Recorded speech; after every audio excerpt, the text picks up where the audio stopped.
যাচ্ছি নগেন রায় ওরফে অনন্ত মহারাজের বাড়িতে আমরা এক্সক্লুসিভ সাক্ষাৎকার নিতে চলেছি আজকে। আমি একটু স্যারের কাছে একটু কথা বলবো যে বর্তমান 4 তারিখ ভোটের রেজাল্ট, এই বিষয়ে কি বলবেন আপনি? ভোট এখনো তো বাকি আছে। তারপর থেকে ভোটের রেজাল্ট বিজেপির ফেভারে হবে, এনডিএর ফেভারে হবে বলে আমি মনে করি। আর জনতার জনার্দন অবশ্যই বিজেপিকে আশীর্বাদ করেছে, বিজেপি সরকার গড়তে যাচ্ছে। এদিকে তৃণমূল কংগ্রেস বলছে ওরা নাকি 1 লক্ষ ভোটে বেশি জিতবে, এই বিষয়ে কি বলবেন? সবারই তো সবার ধারণা আছে, সবারই ক্যালকুলেটার বাড়ে, তাদের ক্যালকুলেশনে হয়তো তারা জিততে পারে। কিন্তু আমি এটা বুঝি যে জনতা জনার্দন যাকে আশীর্বাদ করে সে জিতবে। আলাদা রাজ্য নিয়ে কি বলবেন আপনি? আলাদা রাজ্য তো এখানকার মানুষের মৌলিক অধিকার, যেটা তো আলাদা রাজ্য ছিল, আলাদা রাষ্ট্র ছিল, পরে রাজ্য হলো। সেই রাজ্যটা কোথায় গেল সেই প্রশ্নটাই এখানকার লোক করছে। আর এরা গভর্নমেন্টের কাছে ডিমান্ড করেছে যে রাজ্যটাকে পুনর্স্থাপন করার জন্য। সে আন্দোলন এরা করছে, আর এরা তো করতেই থাকবে, আর আন্দোলন করলেই তো পাবে। তৃণমূল কংগ্রেস থেকে প্রস্তাব আসলে কি করবেন আপনি?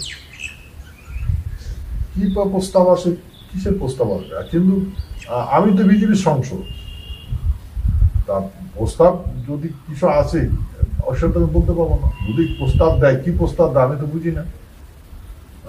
সেই বিষয়ে এমনি আপনাদের কর্মী সমর্থকদের কি বলবেন?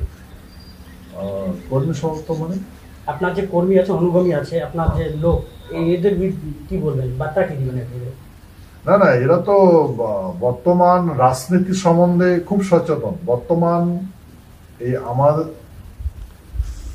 যেটা রাজ্য আছে, প্রস্তাবিত রাজ্যের লোক সবাই কিন্তু সচেতন আছে, সবাই জানে, সব বুঝে।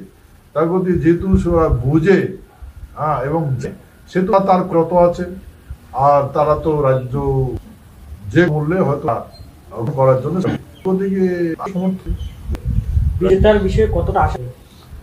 আমি বললাম মানে আমার বিজেপি সরকার ইভিএম চেঞ্জ হচ্ছে, একদিন থেকে অভিযোগ করার বিষয়ে বলবেন? এভিএম সম্বন্ধে আমি কিছু বলতে পারবো না, কারণ ভারতবর্ষের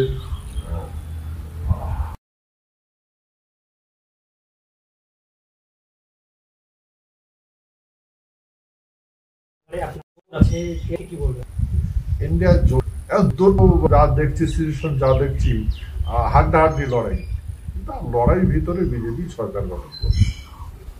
নমস্কার, আমি দীপ্তোষ, আপনার দেখলেন এক্সক্লুসিভ সাক্ষাৎকার আজকে। তো বিস্তারিত আলোচনা আপনারা ভিডিওতে দেখে নেবেন।